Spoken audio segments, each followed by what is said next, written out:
সার্থক যে বেঁচে আছে মরেনি তার প্রমাণ পেয়ে গেল ঝিনুকসহ সবাই। হ্যাঁ বন্ধুরা, এমনটাই দেখা যাবে। তাই সম্পূর্ণ জানতে ভিডিওটিতে লাইক দিয়ে চ্যানেলটি সাবস্ক্রাইব করে দেখতে থাকুন।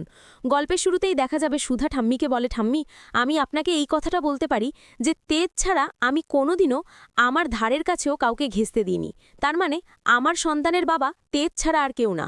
তখন ঠাম্মি বলে, তার মানে তুমি বলতে চাইছো এই সন্তানের বাবা বিচ্ছু নয়, আমার আমার নাতি তেজ? এই বাড়িতে যে তেজ আছে সেই তেজ?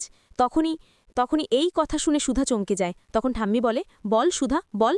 তখনই সুধা বলে, ঠাম্মি, আপনার এই প্রশ্নের উত্তর আমি দিতে পারবো না, আর দিলে না আপনার পছন্দও হবে না। তাই এই প্রশ্নের কোনো রকম কোনো জবাব আমি দিতে চাইছি না। আমি বাধ্য নই এই প্রশ্নের জবাব দিতে। তখন তো সুধার মুখে এই কথা শুনে ঠাম্মি রেগে যায়, বলে, কি তোমার এত বড় সাহস, তুমি আমার মুখের উপর এই কথা বলতে পারলে? তখন সুধা বলে, হ্যাঁ ঠাম্মি, আমি বলতে পারলাম, কারণ আগেরবারও তোরই যখন আমার গর্ভে ছিল তখনও সার্থক আর ইমনেশের চক্রান্তে আপনারা আমাকে ভুল বুঝেছিলেন, আমাকে সন্দেহ করে আমাকে এরকমই প্রশ্ন করেছিলেন। তখনও আমি একই কথা বলেছিলাম যে আমার গর্ভে তেজেরই সন্তান, কিন্তু আপনারা কেউ আমার কথা বিশ্বাস করেননি, আমাকে ভুল বুঝে দূরে সরিয়ে দিয়েছিলেন। তাই আমি নিজের আত্মসম্মান বাঁচাতে আমি এই বাড়ি থেকে চলে গিয়েছিলাম ঠাম্মি। তারপরে কিন্তু আপনারা ঠিকই নিজের ভুল বুঝতে পেরেছিলেন, কিন্তু সেটা বড্ড দেরি হয়ে গেছিল। তাই এবারও আপনাকে আমি বলছি যে এইবারও নিজের ভুলটা আপনারা বুঝতে পারবেন। আর এত কিছুর পরেও তারপরেও আপনারা এই কথা আমাকে জিজ্ঞাসা করতে পারলেন ঠাম্মি? আমি তো সেটাই বুঝতে পারছি না, আপনারা কি করে আমাকে ভুল বুঝতে পারেন? তখন ঠাম্মি বলে, ভুল বোঝার যথেষ্ট কারণ রয়েছে, কারণ আগেরবার বিচ্ছির মতো কারো সঙ্গে তোমার সম্পর্ক ছিল না, কিন্তু এইবার বিচ্ছুর সঙ্গে তোমার যে সম্পর্ক আছে, আর তুমি বিচ্ছুর সঙ্গে যে যে কাজগুলো করেছো তার যথেষ্ট প্রমাণ আমাদের হাতে আছে। তাই এবার তোমাকে এই কথাগুলো জিজ্ঞাসা করার কারণ রয়েছে। তখন এই কথা শুনে চমকে যায় সুধা। তখনই তেজের মা বলে, সুধা, আমার ছেলে তেজ ও তো বেঁচে আছে, ও তো এখানেই আছে, তারপরেও তুমি কথা কেন বলছো? তখন সুধা বলে, না মা, এটা আপনার ছেলে তেজ নয়, এটা নকল তেজ, মুখোশধারী। আমার তেজকে আমার চিনতে কোনোরকম কোনো ভুল হতে পারে না। তাই যে তেজ, তাকেই আমি ভালোবাসি। আমি ওই ছেলেটাকেই ভালোবাসি, সেটা আমার বলতে কোনোরকম কোনো দ্বিধা নেই। আর ও না কোনো ড্রাইভার নয়, ও আপনাদের বংশধর, আপনাদের বাড়ির ছেলে তেজ। তখন ঠাম্মি বলে, সুধা, তুমি আমার সামনে এই কথা তুমি বলতে পারলে? তোমার এত বড় সাহস? আমার তেজ দাদু ভাই আমাদের চোখের সামনে আছে, তারপরেও ওই ড্রাইভারকে এইসব কথা তুমি বলতে পারলে? তখন জ্যোৎস্না বলে, সুধা, এখনো তো কোনো প্রমাণ পাওয়া যায়নি, তাহলে কেন তুমি এসব কথাগুলো বলছো? তখন সুধা বলে, দিদিভাই, তোমাদের কাছে কোনো প্রমাণের দরকার হতে পারে, কিন্তু আমার তেজকে চিনতে আমার কাছে কোনো প্রমাণের আমার দরকার হয় না। আমি তেজকে ঠিক চিনতে পেরেছি, আর আমি তেজকে ভালোবাসি। ও আমার সব কিছু, ওকে আমি চিনতে পারবো না? তাই আমার গর্ভের বাচ্চা তেজের সেটা বলতে আমার কোনো রকম কোনো দ্বিধা নেই। ওই ড্রাইভারেরও না, এখনও জানেও না যে আমি মা হতে চলেছি। তাই ঠাম্মি, আমার মনে হচ্ছে তেজের কোনো বিপদ হতে পারে। ওই নকল তেজ, ও কিন্তু অনেকক্ষণ ধরে বেরিয়েছে রেশমির সব কিছু দিয়ে আসবে বলে, কিন্তু ও ড্রাইভারকে পাঠিয়ে দিয়ে অন্য কোথাও চলে গেছে। তাই আমি তোমাকে বলছি ঠাম্মি, আমাকে প্লিজ যেতে দাও। আমার মনে হচ্ছে আমার তেজের কোনো ক্ষতি করার চেষ্টা করছে ওই লোকটা। এবার আমাকে যদি যেতে না দাও তোমরা, তাহলে কিন্তু বড্ড দেরি হয়ে যাবে, তখন কিন্তু আর কেঁদেও কোল পাওয়া যাবে না। তাই প্লিজ আমাকে ঘরের মধ্যে এভাবে আটকে রাখবে না, আমাকে যেতে দাও। তেজকে যে আমাকে রক্ষা করতেই হবে। আমার মন বলছে আমার তেজের অনেক বড় কোনো বিপদ হয়েছে, তাই আমাকে যেতে দিন ঠাম্মি, আমাকে পারমিশন দিন। আমার তেজকে আমাকে বাঁচাতে হবে, রক্ষা করতে হবে, না হলে আপনাদের এই বংশের বংশধর সে কিন্তু শেষ হয়ে যাবে ঠাম্মি, শেষ হয়ে যাবে। এটা আমি কিছুতেই হতে দিতে পারি না। তখন ঠাম্মি বলে, সুধা, একদম মিথ্যে কথা বলবে না, বড্ড বাড়াবাড়ি করছো। তখন সুধা বলে, না ঠাম্মি, আমাকে যেতে দিন, আমি সবটা বলে দেব আপনাদের, সব সত্যিটা আপনারা জানতে পারবেন ঠাম্মি, কিন্তু তখন হয়তো বা বড্ড দেরি হয়ে যাবে। তখন ঠাম্মি বলে, না, তুমি কোথাও যেতে পারবে না। এই বলে সুধার গায়ে হাত তুলতে চায়। তখনই দেখা যাবে তেজের মা এসে ধরে ফেলে ঠাম্মিকে, আর বলে, মা, কি করছেন? সুধা মা হতে চলেছে, এই সময় ওর গায়ে আপনি হাত তুলবেন? প্লিজ আপনি এরকম করবেন না। তখনই ঠাম্মি বলে, তুমি দেখছো না বৌমা কি করছে? তখন ঝিনুক বলে, আমার দিদি কখনো কোনো ভুল কাজ করেনি, ভুল কথা বলেনি ঠাম্মি, তাই এখন যখন বলছে জামাইবাবু কোনো বিপদে আছে, প্লিজ ওকে যেতে দিন, পরে না হয় বলবেন। তখন তেজের মা বলে, হ্যাঁ মা, আপনি সুধাকে যেতে দিন। তখন ঠাম্মি বলে, বৌমা, তুমি এসব কথাগুলো বলছো? তোমার ছেলে বাড়িতে থাকা সত্ত্বেও এই মেয়েটা অন্য অন্য আরেকজনকে ভালোবাসার কথা বলছে, আর তুমি কিনা এই মেয়েটার পক্ষ নিচ্ছ। তখন তেজের মা বলে, হ্যাঁ মা, নিচ্ছি, কারণ আমার মনে হচ্ছে সুধা যা বলছে তার সত্যি। কারণ সুধাকে আমি বিশ্বাস করি, সুধা আমার ছেলে তেজকে খুব ভালোবাসে। ও নিজের জীবন বিপন্ন করে অনেকবার তেজকে বাঁচিয়েছে মা, এমনকি আমাদের পরিবারের জন্য অনেক কিছু করেছে সুধা।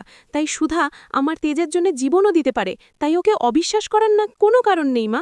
আমার মনে হচ্ছে সুধা সত্যি কথা বলছে, তাই সুধাকে আপনি যেতে দিন মা, পারমিশন দিন। আমার ছেলেকে ও যদি ফিরিয়ে আনতে পারে সেটাই আমার কাছে বড় পাওনা হবে।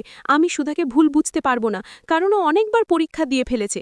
তখনই কাকুমণি বলে, দেখো তখন না বিচ্ছু ছিল না, এখন সুধা যখন তেজকে খুঁজছে ঠিক সেই সময় তেজের মতো দেখতে ওই বিচ্ছু সুধার কাছে এসে ধরা দিয়েছে, সুধার দুর্বল জায়গায় হাত দিয়েছে।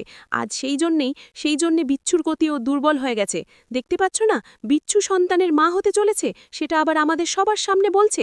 তখনই সুধা বলে, আমি এই বাড়িতে থাকবো না, আমি এখান থেকে চলে যাব, আপনি আমাকে আটকাবেন না। তখনই নকল তেজ বলে, তরি আমার কাছে এসো। তখন তরি বলে, না তুমি আমার বাবা না, আমার মা বলেছে তো যে তুমি আমার বাবা না। তখন সুধা বলে, দেখেছো তো, একটা বাচ্চাও না বুঝতে পারে যে ওর বাবা কে আর কে না। তখনই নকল তেজ বলে, শোনো, এমনিতেও না তুমি এখান থেকে চলে গেলেও তরিকে কিন্তু আমি কেড়ে নেব, কোর্টে গিয়ে আমি তরির কাজটারি আমি নিয়ে নেব। তখন তুমি কি করবে সুধা?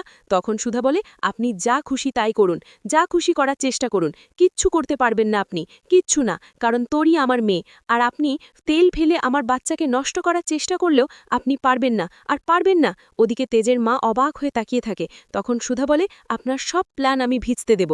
ওদিকে দেখা যাবে চুমকি আর পারুল চলে যেতে লাগে। তখনই একটা মহিলা আসার এসে বলে, পারুল, তোর খাটিয়াতে তো আগুন লেগে গেছে রে বিচ্ছু বলে ছেলেটা, ওর তো ভিতরে ছিল মনে হচ্ছে। গ্রাম শুদ্ধ সবাই ওই বিচ্ছুকে পুড়িয়ে মেরে দিয়েছে রে। তখন পারুল বলে, কি বলছো তুমি? তখনই চুমকি চিৎকার করে ওঠে আর বলে, না, এটা হতে পারে না, এটা কিছুতেই হতে পারে না। তখনই চুমকি বলে, পিসি তাড়াতাড়ি চলো। তখনই মহিলা বলেন, আমার মনে হয় না কিছু আর সেখানে আছে। তখনই চুমকি দৌড়ে যায়। ওদিকে দেখা যাবে নকল তেজ সুধাকে কে বলে, এখন থেকে আমি যা বলবো তাই শুনবে। তখনই কাকাবাবু তরিকে ধরে, আর নকল তেজ সেখান থেকে সুধাকে টেনে নিয়ে চলে যায়। তখনই সবাই মিলে কাকাবাবুকে বলে, প্লিজ তরিকে ছাড়ুন আপনি। তখন জ্যোৎস্না বলে, আচ্ছা কাকা, তুমি তো নিজের বউকে কোনোদিনও সম্মান করনি, আর ভাই কোনোদিনও নিজের বউকে এইভাবে অসম্মান করতে আমি দেখিনি, কিন্তু এই ভাইকে যেন আমি চিনতে পারছি না, এ তো মনে হচ্ছে অন্য কেউ। তখনই কাকা বলে, না না, এটা হতেই পারে না, পুরুষ মানুষ রেগে গেলে না এরকমই হয়, আর সুধা তো প্রথম থেকে বিচ্ছু করছে, সেজন্যই তেজ রেগে গেছে। তখন সমুদ্র বলে, না, আমরা বৌদির সঙ্গে একমত। তখন ঝিনুক বলে, হ্যাঁ, আমাদেরকে প্রমাণ জোগাড় করতেই হবে, এটা কিছুতেই আমাদের জামাইবাবু হতে পারে না। আমাদের জামাইবাবু কোনো দিনও আমার দিদির গায়ে এরকমভাবে কথা বলেনি। তখনই জ্যোৎস্না বলে, হ্যাঁ, এবার আমারও মনে হচ্ছে যে কিছু একটা তো সন্দেহজনক হচ্ছে, কিছু একটা গণ্ডগোল আছে। আমার মনে হচ্ছে এটা ভাই কিছুতেই হতে পারে না। তখনই ঝিনুক বলে, দিদি ভাই, এবার কিন্তু আমাদের একজনের কাছে যেতে হবে। ওদিকে সুধাকে ঘরে নিয়ে যায় নকল তেজ আর বলে, শোনো, তুমি বড্ড উড়েছ, যতক্ষণ না পর্যন্ত বিচ্ছুর ভূত তোমার মাথা থেকে নামছে ততক্ষণ পর্যন্ত তুমি এই ঘরে বন্দি থাকবে। এই বলেই নকল তেজ বাইরে চলে যায়। তখনই সুধা দরজা নক করতে থাকে। ওইদিকে আশুতোষ কনস্টেবলকে বলে, সার্থকের কেসের সব ডিটেলস নিয়ে আসতে। তখনই আশুতোষ বলে, আচ্ছা এগুলো আনতে বলিনি তো, মর্গের ডিটেলস কোথায়? তখন লোকটা বলে, স্যার, মর্গে তখন যে ছিল সে চাকরি ছেড়ে দিয়েছে, এখন অন্য কেউ আছে। তখন একটা লোক ছিল, তার নাম বললে আশুতোষ বলে, হঠাৎ করে চাকরি ছেড়ে দিয়েছে মানে? তখন কনস্টেবল বলে, স্যার, উনি নাকি এখন ইনপুট আউটপুটের ব্যবসা শুরু করে দিয়েছে। তখন আশুতোষ বলে, মানে এত টাকা হঠাৎ করে একজন মর্গের লোকের কাছে আসবে কোথা থেকে? তখন কনস্টেবল বলে, কি জানি, মনে হচ্ছে রাতারাতি লটারি পেয়ে গেছে। তখন আশুতোষ বলে, লটারি পেয়ে গেছে নাকি কেউ লটারি পাইয়ে দিয়েছে, সেটাই আমাদেরকে দেখতে হবে। আমার তো মনে হচ্ছে কোনো একটা গণ্ডগোল আছে। তখনই ঝিনুক আর সমুদ্র আশুতোষের কাছে আসে আর এসে বলে, আশুতোষদা, সার্থকদার সব ডিটেলস বের করেছেন? তখনই আশুতোষ বলে, এই তো কেসটা নিয়ে দেখছি, এখনও কিছু জানতে পারিনি, ওই মর্গের লোকটার কাছে যেতে হবে, দেখা যাক তার কাছ থেকে কিছু জানা যায় নাকি। তখনই ঝিনুক বলে, আচ্ছা সার্থকদার পোস্টমর্টম রিপোর্টটা আছে? তখনই পুলিশ অফিসার ঝিনুকের কাছে তুলে দেয়। তখনই পোস্টমর্টম রিপোর্টটা দেখেই ঝিনুক বলে, বুকের বাঁ পাশে গুলি লেগেই সার্থকের মৃত্যু হয়েছিল, তাই না আশুতোষদা? সত্যি তো? তখনই আশুতোষে বলে, কি, বাঁ পাশে? তখনই ঝিনুক বলে, হ্যাঁ। তখনই আশুতোষের মনে পড়ে যায় পিছন দিকে ডান দিকে গুলি করেছিল। তখন আশুতোষ বলে, এত বড় ভুলটা আমি কি করে করলাম? আমার স্পষ্ট মনে আছে যে সার্থককে আমি পিছন থেকে গুলি করেছিলাম, তাও আবার বাঁ দিকে, এখানে ডান দিকে কেন? তখন ঝিনুক বলে, তার মানে এই পোস্টমর্টেম রিপোর্টটাও ভুল, তাহলে তো আমাদেরকে এবার তদন্ত করতেই হবে। তখন আশুতোষ বলে, হ্যাঁ, ওই মর্গের লোকটার কাছে যেতে হবে এবার, সেই শেষ বর্ষা, সেই যদি সত্যিটা বলতে পারে। ওইদিকে সুধা বারবার করে দরজা নক করে আর বলে, দরজাটা খোলো, দরজাটা খোলো, আমার তেজির সঙ্গে তুমি কি করেছ? তখনই সার্থক বলে, তোমার তেজের সঙ্গে তোমার তেজ যেন এই পৃথিবী না থাকে, ওর সমস্ত চিহ্ন আমি মুছে দিয়েছি। তখনই সুধা বলে, মানে কি বলতে চাও তুমি? তখনই সার্থক বলে, হ্যাঁ, তেজ বড্ড তেজ তেজ করছো, তাই না? এবার তেজ এই দুনিয়াতেই থাকবে না, ওর কোনো চিহ্ন থাকবে না, সেই ব্যবস্থা আমি করে রেখে এসেছি, আর কোনোদিনও তোমার তোমার তেজ ফিরবে না। ওইদিকে তেজের মা সবটা আড়াল থেকে শুনতে থাকে। তখনই সার্থক বলে, হ্যাঁ, এবার শুধু তুমি আমার আমার হবে সুধা। তখনই তেজের মা সবটা শুনে দাঁড়িয়েকে। তখনই সার্থক তেজের মাকে দেখে ভয় পেয়ে আর মনে মনে বলে, বুটি আবার কিছু শোনেনি তো? তখন তেজের মা তাকিয়ে থাকে সার্থকের দিকে। তো বন্ধুরা, কেমন লাগলো আজকের আপডেট? কমেন্ট করে জানাতে ভুলবে না। ধন্যবাদ।